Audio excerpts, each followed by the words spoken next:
Unfortunately, there is a group of people that absolutely believe that killing Donald Trump is the political solution to the country. It is an incredible, it's hard, almost impossible to believe what we just witnessed. The assassination attempt of a former president who's actually the leading candidate for the next presidential election. We start getting to the point where you have no choice but to draw comparisons between things that happen in other countries, and countries that we used to refer to as banana countries, right? Fact of the matter that the assassination of either a political opponent or people that had gotten to the point where they truly believe that that would be the only solution is usually not connected to our country. It's usually not something that anybody will relate to. It's just the expectation of something like this happening in the United States. It's hard to believe, impossible to believe. Here's one of the statements that everybody has been making around. We're going to give you about 7 different points that I would like for you to consider. One of them is the fact that everybody, the first one, rightfully, everybody's suggesting that forget about World War III. We just avoided a civil war. The country is so divided right now that any little thing can actually get us to very difficult situations. In this case, killing the leading candidate, that right now most people will actually agree or believe that he has more than half of the country's support when it comes to the next election. Maybe you don't like his personality, maybe you don't like the way he communicates, maybe you don't like even some of his positions, but to come to the conclusion that the only way that we can actually do something like that, and not to assume, not to believe that the outcome would be nothing less than putting the country in a position where more than likely civil war could have been the outcome. I can't even imagine what would have happened. The final outcome would have been the country witnessing in a televised event a former president who, again, being the leading candidate, being assassinated, just being killed in front of everybody. I think it's a reasonable statement to make that, the possibility of civil war was there. Number 2, I had no choice but to go back to the constant reminder that somebody like Andrew Tate was constantly talking about, saying, in life you're given 3 lives. First one is when they cancel you. We saw that happening with Donald Trump. News outlets wanted nothing to do with giving him the possibility to communicate and argue his point efficiently. Social media, at some point, everybody decided to become part of a group of people that was going to be shutting down his ability to communicate directly. That's what led to him created his own platform. And right now, most of the social media outlets that at some point had him off their platforms are saying, you know what, it's okay for you to come back. We're going to be lifting all this. But that was essentially, so everybody was saying, okay, life number 1, it was already taken away. Life number 2 is they tried to lock you up. You got to be extremely naive. And I'm extremely disappointed about the people that are pretending that what they're trying to do is to go after somebody that committed a crime, when any normal, reasonable human being can give you a list of crimes that are happening on a daily basis that nobody's actually pursuing for anybody. And I'm having a conversation this not just for the people that agree with me. I'm actually having a conversation with the people that I know for a fact you don't agree with me, that you became so sold out to the idea of a political party that there is no ability to reason. And hopefully something like this will get you to the point of saying, maybe we are getting out of hand. Maybe, yes, I want this guy not to win. I want this guy to become the president.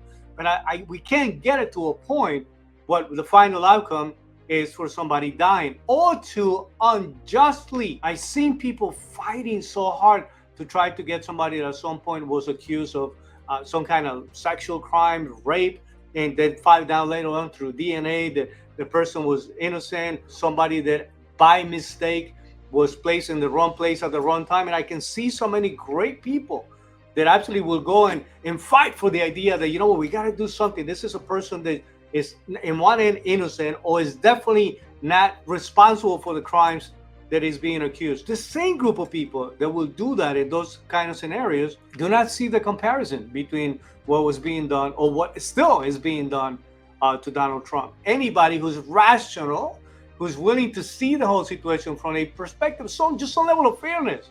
At some point, you go like, come on, this is just way too much. This is impossible for anybody to process and to accept it on any way that can be considered a reasonable level. And the last life is when they kill you. And I'm going to tell you the fact that such an event, such a situation took place, and that we all were able to witness that, to see what actually happened, to see his reaction, right?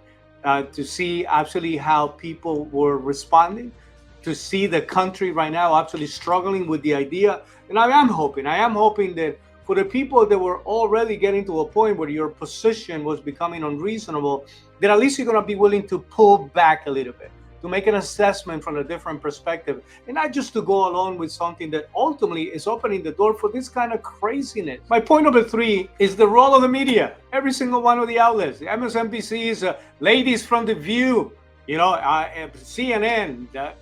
You can't go around calling somebody Hitler day in and day out without having the expectation that a crazy person out there at some point can potentially take matters on their own hands.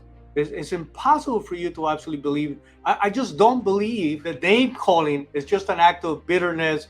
I truly believe that some people are just repeating what bad people are saying, but I truly believe that some of the people that are using this kind of language, there's really something wrong with your heart. There's really something wrong with your soul. When you're trying to, again, say, maybe you don't like the guy. Maybe you don't like the way he communicates. Maybe you don't like his policies. But the fact of the matter is that everybody that makes a reasonable assessment about what his 4 last years as his 4 years as president were, because don't forget that this is no longer the situation like we don't know what's going to happen. We know. We witnessed 4 years of a great economy, being respected by NATO, getting NATO to accept. As a matter of fact, it is the secretary and commander of NATO who actually accepted the fact we are actually doing our fair share of the responsibility, the financial responsibility, or we're doing at least better than we were doing before. And that we have to give credit to Donald Trump, who forced us to do our part, and we are supposed to do our part, right? A better, a lot more respected internationally. The border situation was not the kind of crisis that we witnessed under the first 3.5 years of the Biden administration. I mean, there's so many things. But by the way, something as simple as going to the supermarket, you can't argue against that. That's a physical reality. How much money you're spending when you go into the supermarket is no longer a mental or you imagining things. No. There is a dollar amount connected to that. You can very easily target those numbers and realize what was easier, what was better, what was cheaper. And so for a lot of people who actually believe that this man, again, maybe you don't like the way he talks. Maybe you don't like the way he carries himself. Maybe there is something about, the size of his ego that everybody wants to talk about. But the fact of the matter is that I don't know any other politician that right now is clearly willing to sacrifice not only his wealth, but even his own life, because he absolutely believes that there's something fundamentally wrong happening in the country right now. And by the way, there's a lot of us that actually agree with that position. I wasn't there before. I didn't even like his approach to anything, right? Up until the point that I have to reasonably say, was this better than what it is? But there is nothing that will lead me to believe. By the way, I wouldn't call Bill Clinton. I wouldn't call Jimmy Carter. I wouldn't call Obama. I just wouldn't call Hillary Clinton. There's nobody that I would call Hitler. So I don't understand why Nancy Pelosi or Ocasio-Cortez is using language like that without taking any kind of accountability. Like MSNBC, like the fact of the matter is that it would be the equivalent of calling Ocasio-Cortez the Black Widow, or calling her the La Llorona, like we will say in Spanish, right? Like there's something like you cannot do those things, not accepting the responsibility that you actually have something to do with adding a lot more fuel. So the media, first and foremost. Second, the Democrats themselves. You have dangerously dramatizing, talking about creating an approach to how you see politics, right? Because the point number 4 is that there's a political party right now that is so desperate to create a villain that they are willing to victimize so many people. And it's just not acceptable. It's not okay. That you desperately need victims, you desperately need villains. Is that the only way that you can get elected? There really is no great argument about ideas and economy and security and foreign policies. There is no better argument that you can make that you actually have to demonize somebody to the level that now his life was put at risk. By the way, there's so many people today They're great people that are saying, listen, I don't want to go into politics precisely because I don't want to participate on this. I don't want to be villainized at that level. I don't want to be demonized about that level. I don't want to be, and by the way, I don't want to put in a situation where somewhere, somehow, as I'm being victimized myself, they're going to make me look like I'm victimizing other people. That's the game that has been played with Donald Trump. This man has been victimized in levels, and this is the ultimate scenario. You can't argue against that. You cannot argue against that. From the cancellation to doing just about everything in your power to make him go broke, to lock him up, to see if you can get him off the race by any means necessary. And at this point, it has been elevated to the idea of potentially killing this man. And you absolutely believe that you can get away. Democrats, I'm talking to you as politicians that are out there playing this dangerous game. You that are willing to go to these complicit media stations and facilities that allow you to say something like that without checking you, without saying, hey, don't you think that that's a little tasteless, a little out of line, extremely dishonest to be able to get it to the point where you need to refer to this individual like that, and that there is a potential danger to every American citizen and to the person himself. If we keep dividing the country using the kind of language, you don't see a problem with that. So unfortunately, you know what? I just don't believe you anymore. I cannot wait to see, like, in the next couple of days and the next couple of weeks, how the media is going to try to portray the situation about what other people are saying and doing. But it's not necessarily us, we're just reporting that. No, you're not. You are intent, and everybody knows that. Just so that you know that I'm just a simple Joe. They can literally tell you, everybody knows that. The same goes for some of you Democrats. There's obviously some decent people in both parties. Back to the matter that you were willing to play the game at that level and create this kind of conditions for something like that to happen, you have to assume a lot of responsibility. I'm looking right now to see, I'm looking at the news, constantly reporting, President Biden right now is going to do everything in his power to make sure that Donald Trump receives the layer of protection. And you're going to find very interesting one of the last points that I'm going to be giving you here today that contradicts what the position has been all along, compared to now that you're being called out on your despicable actions. You have no choice but to come clean and to behave in a different way. So point number 5 is, when you're talking about a lot of people that didn't know if they were going to vote or not vote for Donald Trump, what do we do? The economy is not doing well. And the fact of the matter is that anybody right now that is looking at this moment, is finally saying, you know what, I with a great deal of reservation, I feel that if I don't take a clear position, because it is now, from this point on, it's no longer just a political position. It is a moral position, because there was only 3 potential possibilities they were able to come out of it. First of all, he dies he would have died, probably would have gone into civil war. There was no vice president announced yet. The second outcome was that whoever, it doesn't matter who that person was going to essentially win the election. There is no way something like that can actually happen. The economy be going the way it's going, having the situation that we're witnessing also with our current president, who at this point, most people agree that it's not a good idea for him to even continue to run, to continue to be as president. There's a lot of people that are saying, listen, we know that Kamala is terrible, but at this point, maybe it's too much of a security risk. Like, we need to know that there are people who actually are running the environment. So, but whoever would have been the replacement of Donald Trump was somebody that was going to win, because at the end of the day, if Donald Trump, like it happens at this very moment, where the attempt took place, he didn't die, thank God, because that would have been such a black eye to the country. That would have been such a detrimental moment to such a beautiful country. The fact that he didn't die, at this point, it would be almost impossible for him not to win the election, because you absolutely put yourself, everything that you were looking for, which is to create a villain and to describe that person as the one who's victimizing everybody. At this point, it has become extremely clear to everyone that the only person who's being victimized to the point of potentially losing his life is Donald Trump. And that the only people that we can see as villains right now, and again, either Democrats or everybody, this corrupt media, unbelievable. Like this, there's no way to, I can spend a week naming names by name for the statements that you make, for the things that you're still gonna quasi say, At least he didn't die. Well, get ready, because get ready to be saying the new president of the United States, the new elect president of the United States, and the new president of the United States, Donald J. Trump. Point number 6, it goes down to an issue of trust. CIA, FBI, even Secret Service. I mean, given what we have seen, the history of a very difficult situation and relationship, when some people talking about who's really running this country.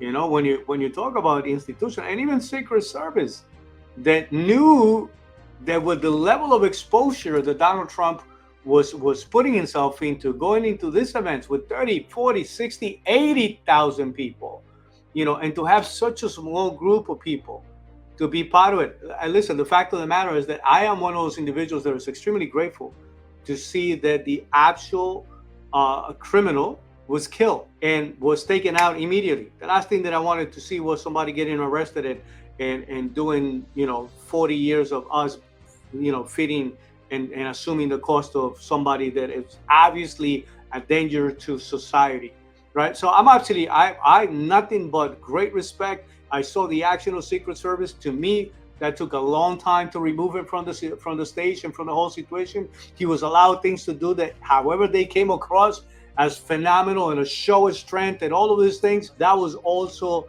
an incredible long amount of time. If there would have been another shooter, right? The liability, the possibility of somebody successfully taking him out. So between the time that it took out, the fact that there was already snipers, if you pay attention to the position of the snipers from law enforcement, they're already looking at that direction. That's already a dangerous point, to the extent that they were already preset in that direction. So there was a few red flags that were connected to anything that was happening, and that's without including every single report that's coming out that people are already saying, hey, somebody's climbing into the roof, somebody has a gun. So all of those things, at some point, I truly hope that is going to be peeled like an onion, so that we can get to the bottom of what the hell happened there.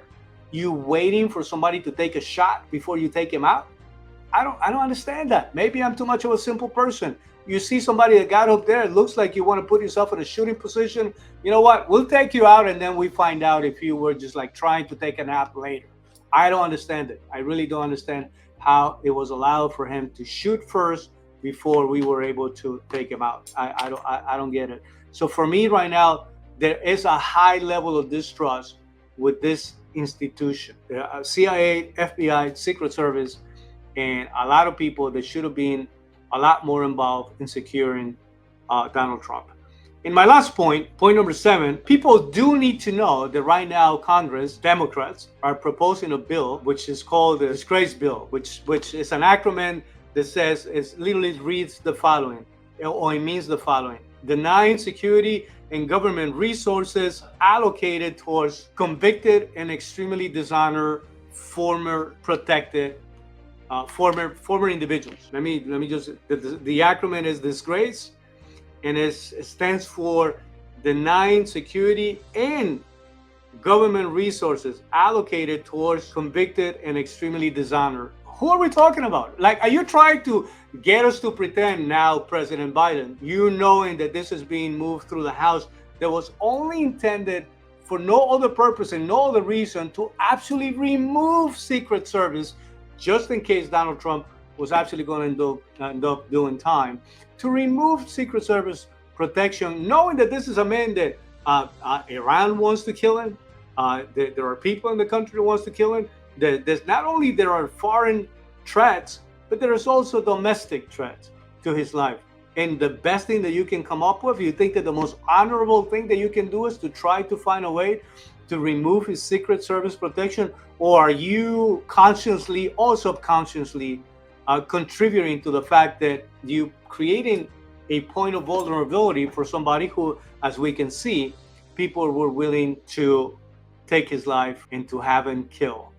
So killing Donald Trump is proving that it's not going to be a simple matter. Killing Donald Trump is going to take the country to one of the most dangerous places that we have ever been.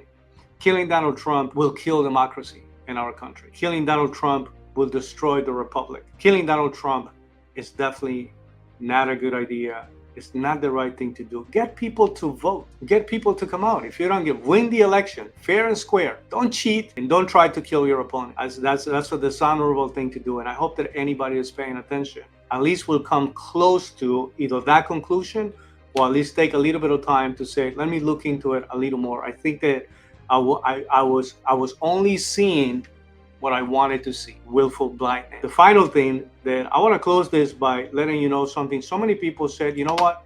There was the difference of a little to this side facing this one. That would have been the difference between staying, or that was essentially the difference between dying and staying alive. Here is something that so many people are saying, you know what? It appears that the hand of God was over this man. You know, unfortunately, we had other casualties. Fortunately, this incredible, former chief of the firefighter organization in that area, ended up dying protecting his own family. It's so difficult to understand why something like that took place and why we have to lose especially such a beautiful life. And to know that that person, and also in a very heroic way, was willing to put himself in the line of fire to save his own family. I hope that we get to learn a lot more about this individual and that we get to honor him properly. I don't know if there's any other way to put it. There's so many people saying that the margin for error for something that got that close, it's so tiny that it almost has no explanation. Did the hand of God protect Donald Trump? How do some of you crazy people that hate this man so much are going to even deal with that? I hope that for the sake of our country, we can find a way to deal with our day-to-day politics with this very meaningful election that's coming up. It's a lot on the line. Supreme Court is on the line. Foreign policy is on the line. The economy is on the line. Border security is on the line. The potential terrorist threats that are growing louder happen to be on the line. The wars that we're fighting, our relationship with China, a relationship with Russia, a relationship with Israel, a relationship with friends and foes are on the line. We need leadership more than ever. And I hope that every single one of the people that will be part of this conversation, I'm dying to see your perspective. Please let us know what you're thinking. How would you have reacted to that? What would have been your position? And now that again, maybe essentially the hand of God played a role keeping this man alive, what do you hope that comes out of it? What do you hope? What do you think he's thinking right now? What do you think his heart is feeling right now? The fact of the matter, all of us have some close calls, but nothing like this. Nothing like this. There is no way you go through something like that without looking into the depthness of your soul. And I hope that nothing but the best comes out of it. This whole situation is Secretary Mayorkas. I want to echo what I already stated. I think that you are one of the most despicable individuals that have ever played any role in any administration. And I hope that one day you, along with Fauci, face the law. And the outcome is to have the opportunity to truly hold you accountable, because you are part of a group of people that at some point wanted to go along with removing Secret Service protection for President Trump. With that being said, I appreciate you. I know there's a lot of voices out there. We are going to participate. I'm extremely happy to see not only the people, but somebody like Elon Musk, who actually say, you know what, I'm not staying on the sideline. I'm not going to play the game of, I'm not going to get involved with politics. I'm not going to sound like the person who wants to be business and somewhere in the middle so the business doesn't get affected. I don't want to be politically correct. On what happened here is so off the top that I'm taking my position. So I'm also taking my position. I'm going to add my little grain of sand. Not only adding my voice, but also my time and some of my resources to be able to help out and to make sure that something like this never happens again. I want to be part of the solution, not part of the problem. I don't want to call anybody names. I just want to make sure that we can get to the point where this great country that has done so many great things for so many people can continue to be great. With that being said, thank you. If any of this adds any value to the conversation, please share, pass it around. We want to make sure that we can get other people from different backgrounds to engage in this conversation. Give us your opinion. I'm dying to see. Like and subscribe. We want to grow this channel in a way that we can become a significant voice out there. And I think that some people will benefit from that conversation. And I said that from the most humble perspective, right? So with that being said, thank you very much. We'll see you in the next one.